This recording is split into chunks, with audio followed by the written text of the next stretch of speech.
Cada día alguien era asesinado. Mi exmarido es John Mohammed y es el francotirador del DC. John no se convirtió en un monstruo asesino de repente. Estábamos viendo una película y dijo, podría sembrar el terror en cualquier ciudad pequeña. Todos creerían que era un grupo de personas y sería solo yo. Estaba cada vez más aterrorizada pensando que podía matarme porque ya no era el hombre con quien me había casado.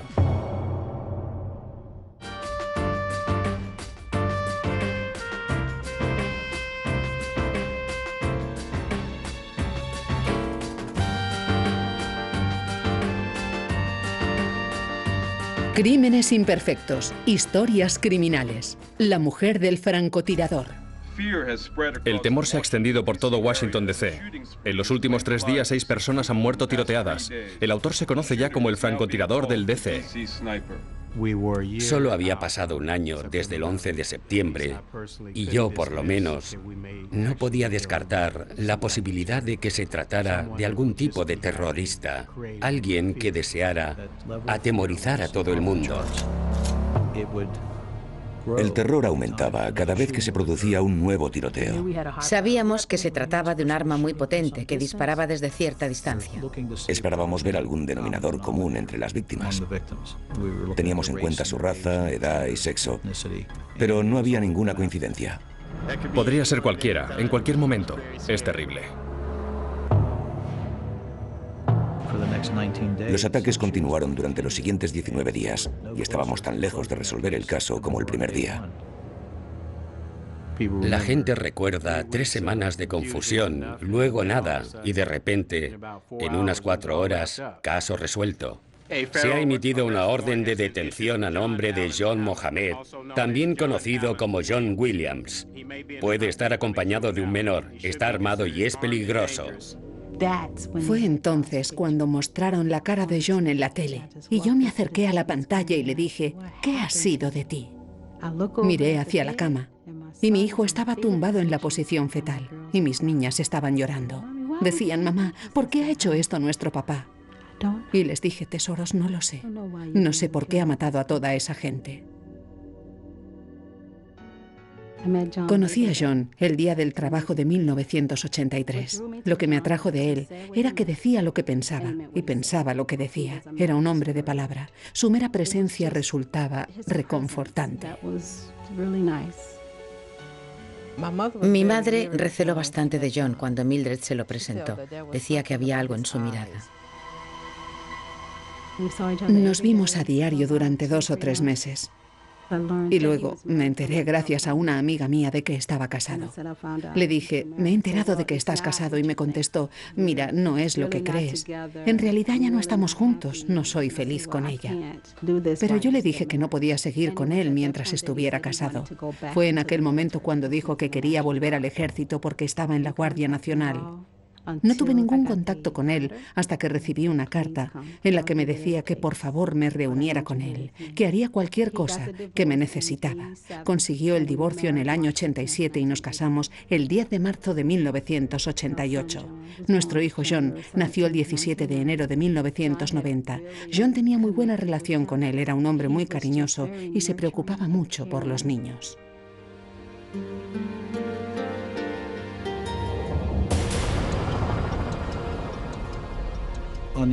La noche del 2 de octubre del 2002 me comunicaron que se había producido un tiroteo en Wheaton, en el supermercado Shoppers Food. Un hombre que entraba en un supermercado cae abatido. Los testigos no pueden aportar mucha información. No se ha producido ninguna confrontación, no se ha peleado con nadie. Para nosotros era un verdadero misterio. ¿Por qué querría alguien hacerle daño? Pero confiábamos en que nuestros investigadores encontrarían respuestas. Pero a la mañana siguiente todo empezó a derrumbarse. Iba de camino al trabajo y me comunicaron que se había producido un accidente con un cortacéspedes, pero resultó ser otro tiroteo. Estaba aquí sentada y el jefe entró en el despacho y nos dijo, se ha producido otro tiroteo, muy parecido al de anoche. Era un taxista que estaba repostando en la gasolinera cuando le dispararon. Había 10 personas en la gasolinera, pero no vieron ni oyeron nada. Era un día laborable, en hora punta, cuando debería haber miles de testigos. Y sin embargo, no teníamos nada. Luego recibí un tercer aviso. Al parecer, una mujer se había suicidado en un centro comercial. Salí corriendo con las sirenas sonando, esquivando el tráfico, intentando planificar lo que debía hacer al llegar. Y recuerdo que ya entonces pensé que no sería un suicidio, incluso antes de que nuestro investigador lo confirmara. Entonces escuchamos una transmisión de radio. Esa mujer estaba limpiando su coche con el aspirador y ha explotado algo. Está en el suelo y le sale sangre de la nariz y la boca. Enseguida sospechamos que podía estar relacionado con los demás asesinatos. Ocurría algo horrible. La gente regresaba a casa después del trabajo, al salir de la escuela. Lo único que acabaríamos consiguiendo al final del día serían más víctimas potenciales. No parece haber ningún motivo. Seguro que todo el mundo anda pensando lo mismo que yo. ¿Seré yo el siguiente? Avenida Georgia, se ha recibido un aviso de un tiroteo. Pediré más información. Nos comunicaron el tiroteo. Nuestro jefe Moose dijo, no sé por qué lo hace, pero se le ha ido la olla. Y se ha armado hasta los dientes para demostrarlo.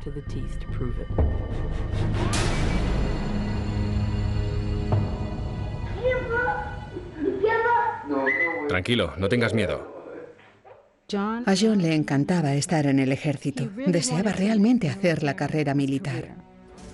Como ingeniero de combate se encargaba de derribar puentes. Era un experto en derribos. Estaba física y profesionalmente entrenado. Lo tenía todo controlado.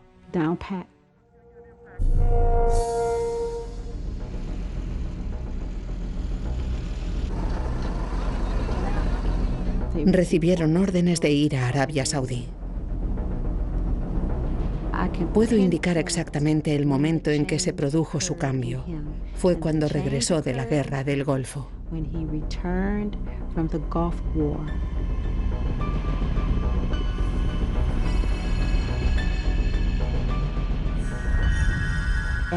Y yo dije, el hombre con quien me casé todavía está en Arabia Saudí, porque quien ha vuelto no es John.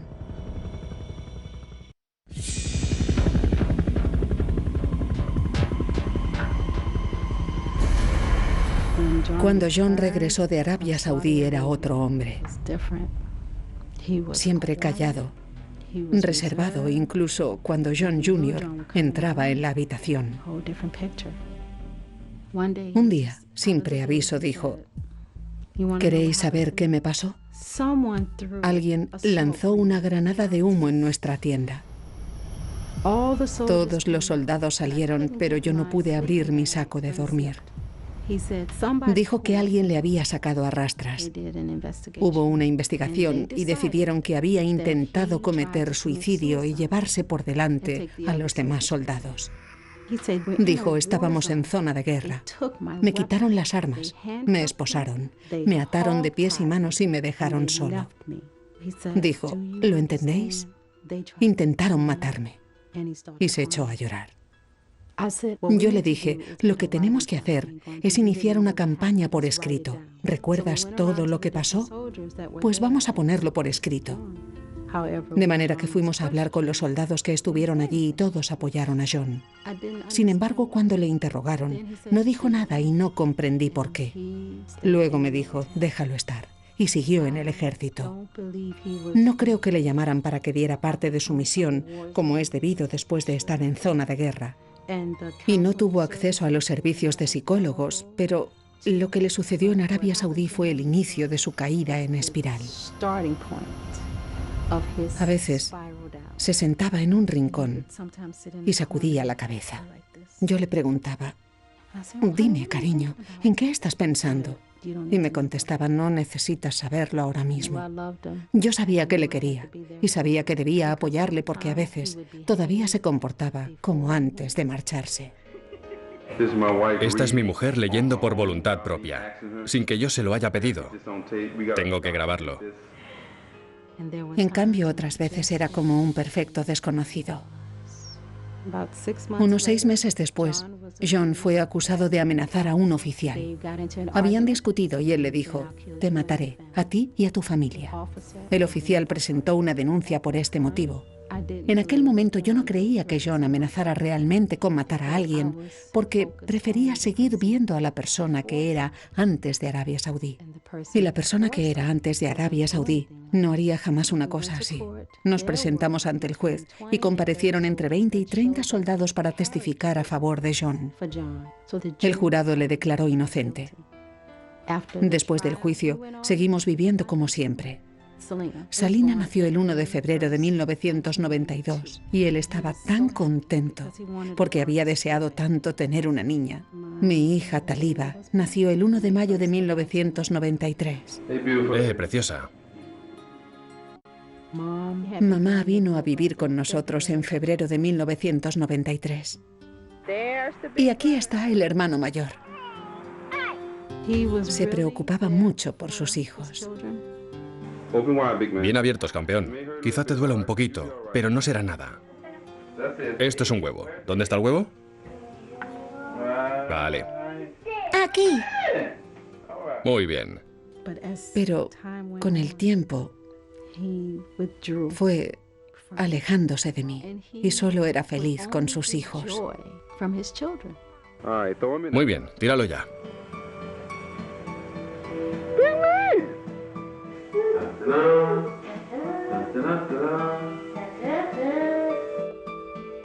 A veces nada de lo que yo hiciera le parecía bien. Otros soldados y sus familias me decían que John era un buen soldado y que yo era muy afortunada por tenerle de marido. Yo me decía para mis adentros ya, pero vosotros no tenéis que vivir con él. Un día estábamos viendo una película y dijo: podría sembrar el terror en una ciudad pequeña. Todos creerían que era un grupo de personas y sería solo yo. Y yo le dije: ¿pero por qué querrías hacer eso? Y él cambió de tema.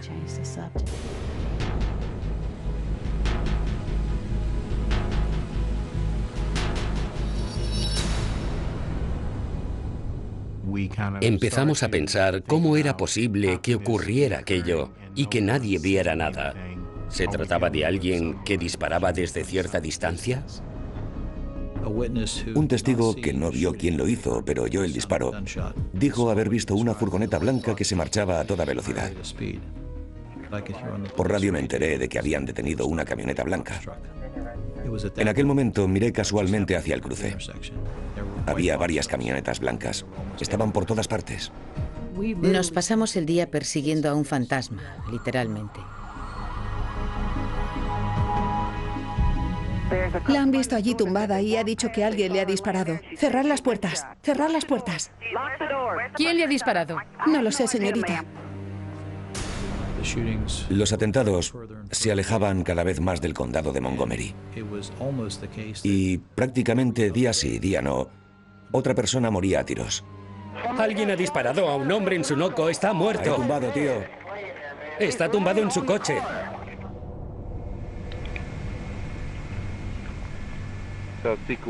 Es nuestra arma secreta, perrito caliente. ¿Qué hacemos mientras pescamos? Nada, relajarnos. Sí. Tener paciencia. Era como quedarse observando impotente mientras alguien se transformaba en algo que no sabías qué iba a ser. No quería llevar ropa de colores. Todo tenía que ser negro. Lo único de color eran sus uniformes. Un día volvió a casa y me dijo: un lugarteniente se ha enfadado conmigo y me ha dicho que haría de mi vida un infierno. Me dijo: Mildred, tengo que salir del ejército. No quiero ser un esclavo de esa gente. Así que abrimos un negocio de reparación de autocaravanas. Stanley, un buen amigo, nos ayudaba a llevar la empresa. Cuando conocí a Mildred, enseguida noté la calidez que emanaba. John era muy frío, muy tranquilo, muy calculador. Tenía mucha confianza en sí mismo. Si no era su amigo, era su enemigo. Con John no había término medio. Hablábamos de filosofía en general, desde un punto de vista racial, de la situación en América para los afroamericanos. Ahí mismo hay una mujer negra. Sí. No debería andar con una niña blanca. Ya. Eso es, debería andar con los nuestros. Dame más. Los negros tienen que ir con los negros. Sí. ¿Vale? No con los blancos. Exacto, no con los blancos. Con los negros. Mi hermana me preguntó si John podía alojarse en casa para la marcha del 1.000.000 de hombres. Un océano de hombres dispuestos a volver con Dios, a resolver sus diferencias. Fuimos a buscarle. Fue lo más amable del mundo. Pero en cuanto llegamos a casa, empezó a traslucir su personalidad, su verdadera personalidad. Por ejemplo, si estábamos viendo el telediario, no paraba de cargarse todo lo que decía el presentador. Decía que no eran más que embustes. Cualquier comentario favorable a Estados Unidos le ponía furioso. Pero no decía nunca que quisiera a mi hermana. Mildred llamaba, quería hablar con él, pero él decía, dile que no estoy en casa. Lo siento, hermanita, pero John no puede ponerse. Luego le llamaba y le decía que no quería hablar con ella. Todo lo que vi, oí y sentí fue una sensación de una tremenda arrogancia.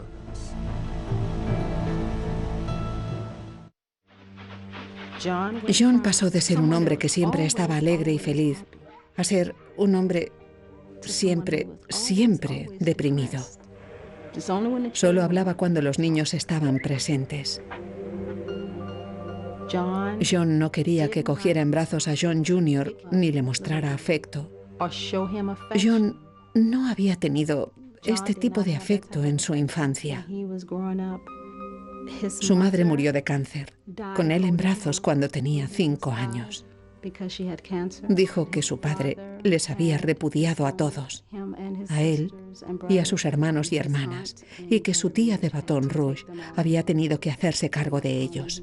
Se marchó de su casa a los 16 años, tuvo que buscarse la vida muy pronto. Y por supuesto, el campeón. ¿Con qué piensas proteger a Salina, a mamá y a Taliba? Con esto. Con esto y con mi vida. Muy bien, negro.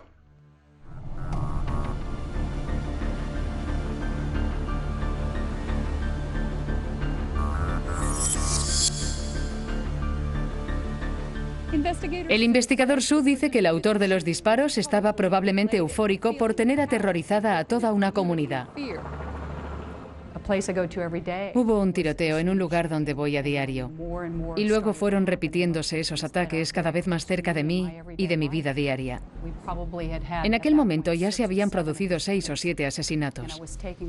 Llevé a mis hijos al colegio y un agente de policía que llevaba un impermeable muy grande y muy largo esperaba a los niños delante de la escuela y les acompañaba cubriéndoles con el impermeable hasta el edificio. Estaba protegiéndoles de una posible bala. Nuestro objetivo era tener un agente uniformado enfrente de cada escuela del condado. Mi hijo iba a un colegio de Gatesburg y en lugar de asignar un agente a aquella escuela, acompañé a mi hijo cada mañana y me quedé de guardia delante del edificio. Un chico de 13 años ha sido tiroteado al entrar en la escuela secundaria Tasker esta mañana. Es la 8ª víctima del francotirador del DC. Nadie ha visto nada. En cuanto se supo que habían matado a un chico en la escuela, se produjo una avalancha.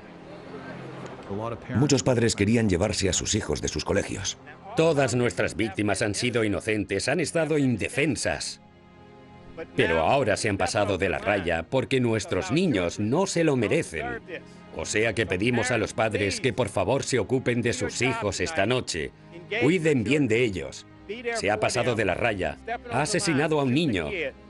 Y ahora esto se ha convertido en algo personal.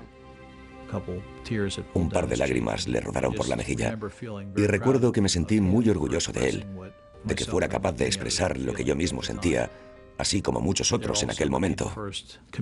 También recibimos entonces el primer comunicado de los asesinos, dejado en la escuela secundaria Tasker. Era la tarjeta del tarot de la muerte y decía, querido señor policía, llámame Dios.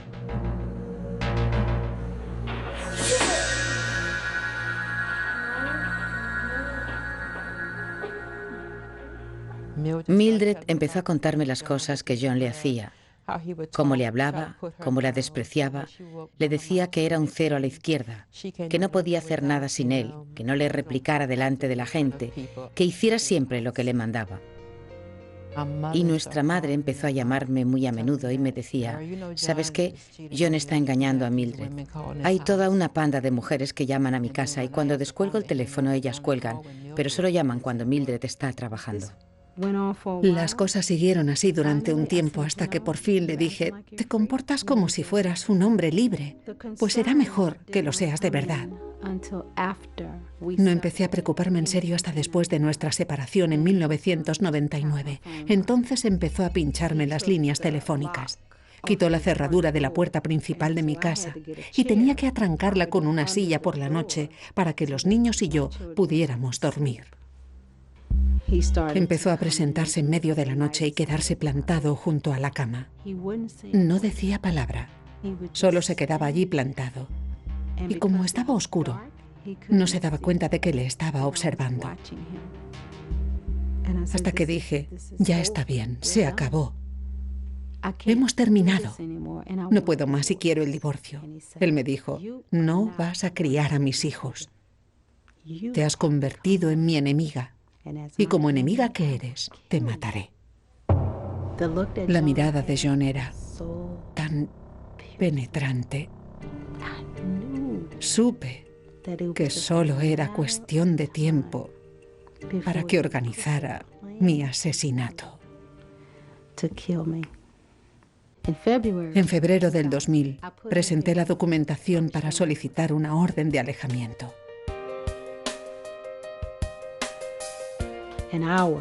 Tardé una hora en rellenar una hoja de papel con 10 preguntas, porque me parecía increíble encontrarme en comisaría, solicitando una orden de alejamiento contra un hombre al que amaba. El juez me concedió una orden de alejamiento perpetua que todavía llevo encima hoy en día.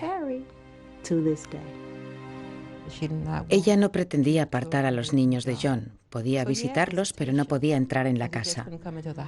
Aquel día, en concreto, era el cumpleaños de mi madre, el 27 de marzo del 2000. Estaba previsto que John fuera a buscar a los niños a la escuela y los trajera a casa a las 3:30. Eran las 8:30 y todavía no habían llegado. Yo no hacía más que llamarle al móvil, pero no me lo cogía. A las 11:35 me llamó para decirme que estaban al caer. En cuanto colgué el teléfono pensé, eso huele muy mal. Mildred me llamó llorando histérica. John había secuestrado a sus hijos, se los había llevado. Sin mis hijos no puedo ni respirar. Mis hijos son mi motivación para vivir. Cuando se los llevó, dejé de vivir.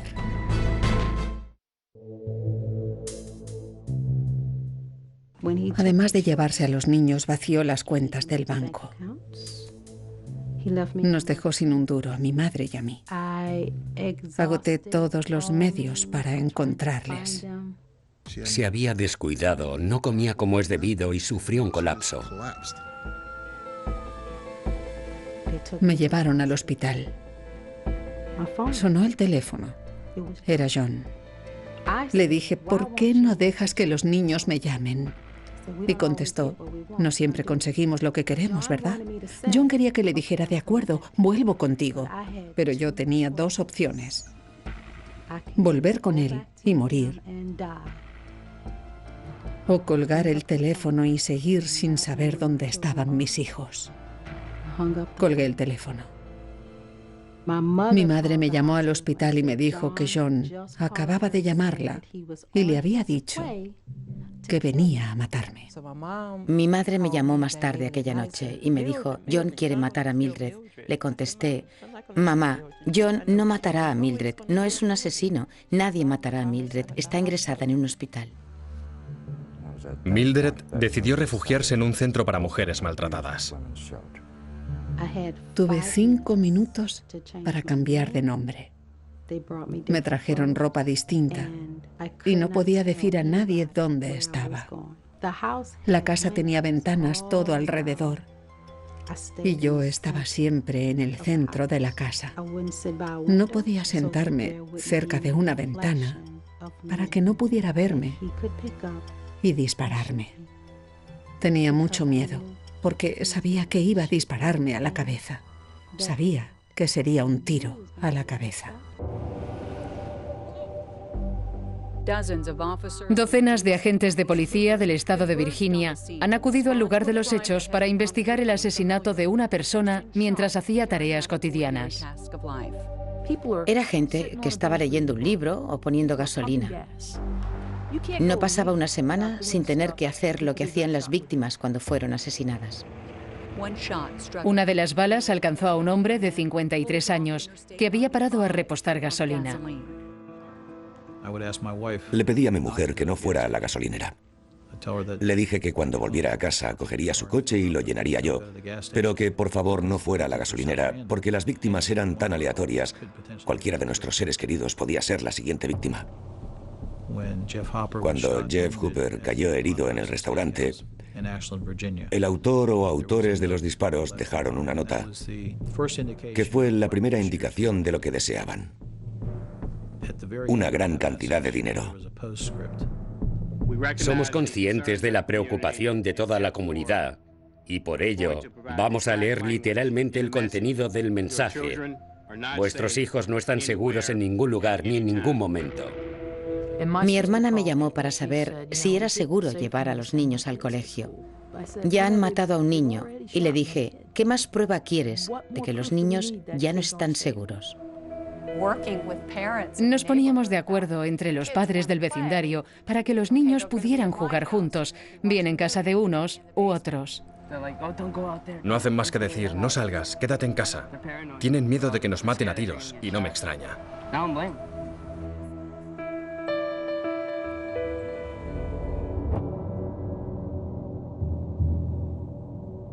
John vino a verme y me preguntó dónde estaba Mildred, y le contesté que no pensaba decírselo. Él dijo, bien, tengo maneras de sacar información a la gente. Yo reaccioné al momento. ¿Me estás amenazando? Y con aquella sonrisa suya dice, ¿he dicho que te estaba amenazando? ¿Estoy haciendo algo violento?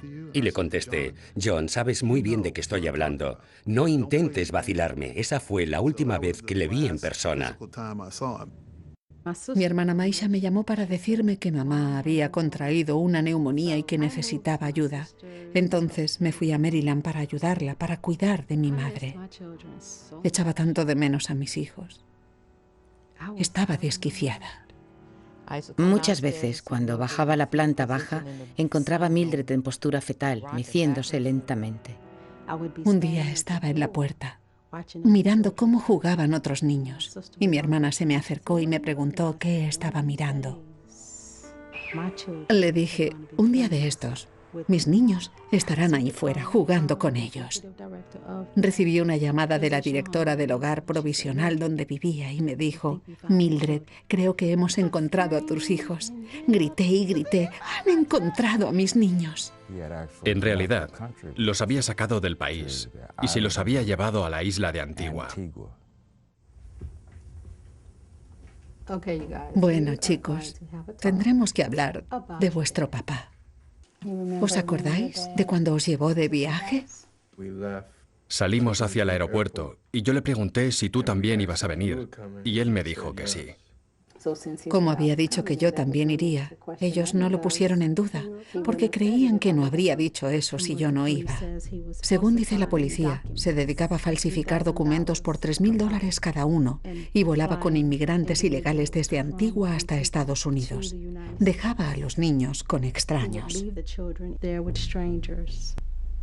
¿En qué momento conocisteis a Lee? La madre de Lee quería entrar en América. Vale. Y entonces papá le ayudó, pero no consiguió que su hijo viajara con ella. O sea que Lee se quedó con nosotros. John Jr. y Lee Malvo se hicieron muy amigos. Lee se había integrado en aquel núcleo familiar. Cada vez que el padre de mis hijos se ausentaba por algún motivo, les dejaba a cargo de Lee. A veces nos acostábamos con hambre, o sea que empezamos a quitarle comida a la gente. ¿Muy a menudo? Al principio era una semana, luego empezó a ser un mes. O sea, que vuestro padre os dejaba sin comida. La fonía se escuchó en toda la escuela. Dijeron Lisa y Teresa y Thomas, por favor, presentaos en las oficinas. Y dijimos que nos llamábamos Lisa y Teresa. Y ellos nos dijeron, no, tú te llamas Taliba y tú Salina. ¿Os asustasteis? No sabíamos qué estaba pasando, ni por qué conocían nuestros verdaderos nombres. Y fue entonces cuando te llamaron. Había pasado 18 meses sin mis niños.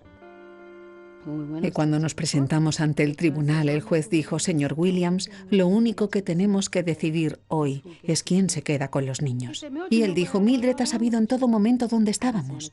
Yo no dije nada, estaba temblando. El juez dijo, ella se quedará con los niños. Llamé a mi madre y le dije, mamá, me los han dado. Y ella me dijo que se sentía muy orgullosa de mí.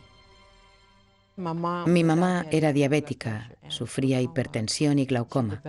Pilló un resfriado muy fuerte y la tuvimos que ingresar de urgencia en el hospital. Hablé con mi madre aquella mañana y por la noche ya había muerto. Ni siquiera pudo ver a los niños. Estaba furiosa con John porque había destrozado nuestra familia. Ayudad a la abuela. A la una, a las dos, a las tres, soplad. Bien. Me habéis ayudado mucho. Siempre tenía miedo de que John me persiguiera. Después de recuperar a los niños, cuando tenía que ir a trabajar al DC, llamaba a mis amigos antes de salir y cuando llegaba volvía a llamarles para decirles que estaba bien. Así es como tuve que vivir a diario hasta el año 2002. 19 días después del primer tiroteo, se confirma la muerte de 9 personas asesinadas por el francotirador del DC.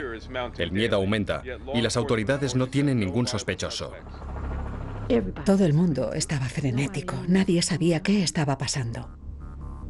De repente teníamos que protegernos de un francotirador. Yo me protegía del francotirador y de John. Muy al principio recibimos una llamada telefónica de alguien en Tacoma, Washington, que nos dijo, no sé nada de vuestra investigación, pero he visto lo ocurrido por la tele y creo que deberías tener en cuenta a John Mohammed como posible sospechoso. Recibimos más de 100.000 llamadas con supuestas pistas. Una cantidad tremenda de información. Ahora, cuando ya sabemos quién era el culpable, resulta muy fácil mirar hacia atrás y decir, es verdad, nos dieron una pista acerca de John Mohammed. Llamaba a mis amigos antes de salir y cuando llegaba volvía a llamarles para decirles que estaba bien. Así es como tuve que vivir a diario hasta el año 2002. 19 días después del primer tiroteo, se confirma la muerte de 9 personas asesinadas por el francotirador del DC. El miedo aumenta y las autoridades no tienen ningún sospechoso. Todo el mundo estaba frenético, nadie sabía qué estaba pasando. De repente teníamos que protegernos de un francotirador. Yo me protegía del francotirador y de John. Muy al principio recibimos una llamada telefónica de alguien en Tacoma, Washington, que nos dijo, no sé nada de vuestra investigación, pero he visto lo ocurrido por la tele y creo que deberías tener en cuenta a John Mohammed como posible sospechoso. Recibimos más de 100.000 llamadas con supuestas pistas.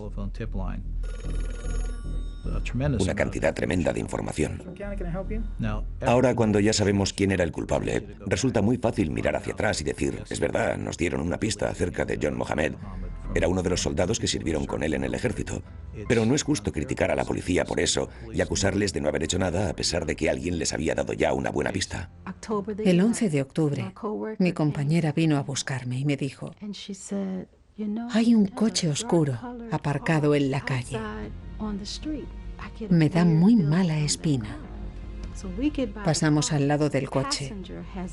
El tipo sentado al volante tiene un periódico en las manos y lo levanta para ocultarse. Entonces llamamos al 911. No sé qué pasó con aquella llamada, pero todo el mundo buscaba una camioneta blanca. Teníamos a varios sospechosos que podían ser el misterioso francotirador. Cada día que pasaba sin un nuevo crimen, aumentaba nuestra confianza de que siguiéramos al verdadero culpable. Entonces se producía otro crimen, una manera de descartar sospechosos. Conrad Johnson, un conductor de autobús de 35 años, ha sido abatido de un tiro. Unas 6 horas después de que Conrad Johnson fuera abatido, se produjo el primer avance decisivo en la investigación. Lee Boyd Malvo llamó a un sacerdote de Kentucky y dijo que él era el francotirador, que era el responsable de un tiroteo en una bodega de Alabama unas 6 semanas antes. Al atribuirse el asesinato y el atraco armada en Alabama, pretendía ganar credibilidad, asustarnos para que pagáramos $10 millones.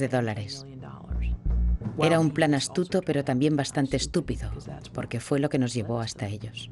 2 mujeres fueron tiroteadas. Una murió, la otra quedó herida. El sospechoso consiguió huir, pero se le cayó una revista. En la revista encontramos una huella dactilar. Descubrimos que pertenecía a Lee Boyd Malvo, buscado por violar las leyes de inmigración. Gracias a la información proporcionada por un antiguo amigo de John en el ejército, las autoridades descubren que Lee se desplaza por el país en compañía de John. También nos enteramos de que Mildred, la ex esposa de John Mohammed, vivía en Maryland, cerca de allí. En aquel momento no sabíamos si John Mohammed tenía la intención de atacar a su mujer, pero este dato nos puso en alerta. El 22 de octubre la policía llamó a mi puerta. Señora Mohammed, vamos a acusar a su exmarido de ser el francotirador. ¿Cree usted que sería capaz de hacer una cosa así? Y yo dije, sí. Me preguntaron si quería protección policial. Les dije, ¿pero todavía no le han atrapado? Se ha emitido una orden de detención para John Allen Muhammad. Está considerado un hombre armado y peligroso. La policía está buscando un Chevrolet Caprice azul oscuro.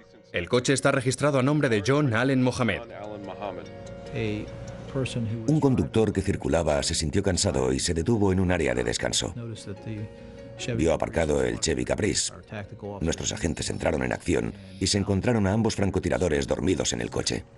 El detective de la policía me dijo que cuando interrogaron a John y le preguntaron por qué lo había hecho, lo primero que dijo fue, ha sido culpa de Mildred. Eso es todo lo que dijo. Es culpa de Mildred.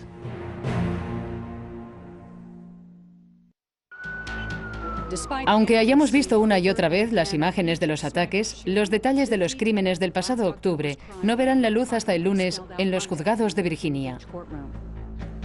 Mohammed está acusado de asesinatos en 5 estados, pero será juzgado en Virginia por tener la pena capital. Malvo se ha declarado culpable y ha testificado en contra de John Mohammed. Malvo declaró que el plan era asesinar a un montón de gente al azar y luego incluir a Mildred, la exmujer de John Mohammed, como una de las víctimas, para que John pudiera recuperar la custodia de los niños. El plan fue modificándose con el tiempo. Pensaban ir a Baltimore y matar a un agente de policía. Luego esperarían que se celebrara el funeral, al que asistirían para matar a tantos policías como pudieran. Creían que al matar policías, la gente se asustaría todavía más, tanto que les darían el dinero que querían. Yo estaba trabajando cuando se pronunció el veredicto y pedí que me dejaran salir antes del trabajo para ir a buscar a los niños antes de que salieran del colegio. Les dije, vuestro papá ha sido declarado culpable y le han condenado a muerte. Me dolió. Quiero decir, nadie quiere ver a sus padres morir, sobre todo de esta forma. En cierto modo, hablamos de que quizá quisierais ir a verle. ¿Todavía queréis hacerlo? Sí. ¿Queréis hacerle preguntas o solo queréis pasar un rato con él para...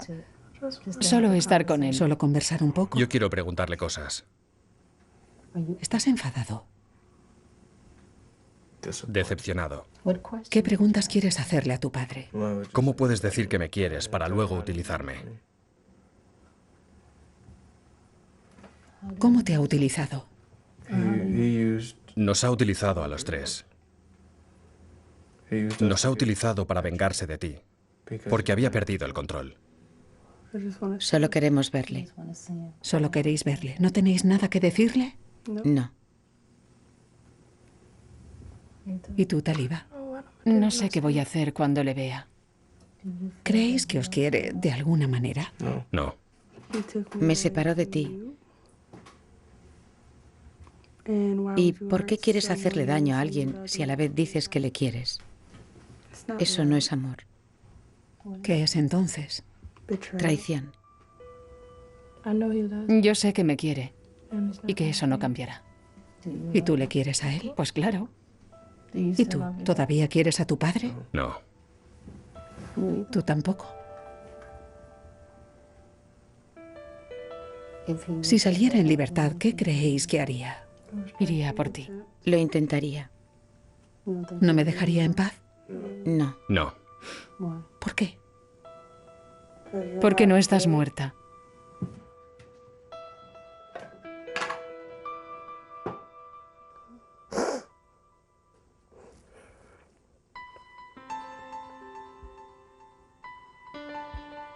Me sorprendió que John y Salina dijeran que no querían a su padre. Creo que si tuvieran la oportunidad de verle, todo aquello se les pasaría y comprenderían y sabrían que sí querían a su padre.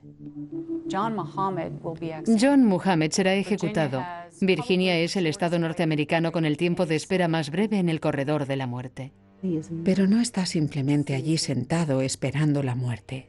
Ya ha intentado fugarse 3 veces. El sistema penitencial de Virginia tiene 5 niveles de seguridad. El mínimo es el 1 y el máximo es el 5. John está en el nivel 4. Está al acecho, esperando encontrar alguna debilidad en el sistema de seguridad. No está tomando simplemente el sol en el patio. No está hecho de esa pasta. Está siempre pensando, planeando. A veces en los casos de violencia doméstica, la víctima cree que es normal que le griten, que es normal que le maltraten o le falten al respeto.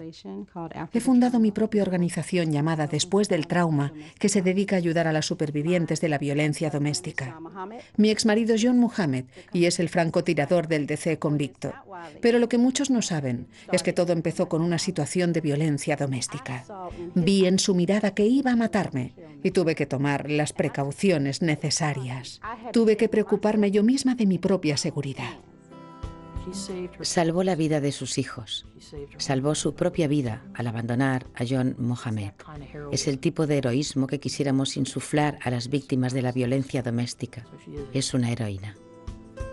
Les dije, hubo un tiempo en que quise muchísimo a vuestro padre. Quiero que lo recordéis siempre. Todos vosotros fuisteis concebidos con amor.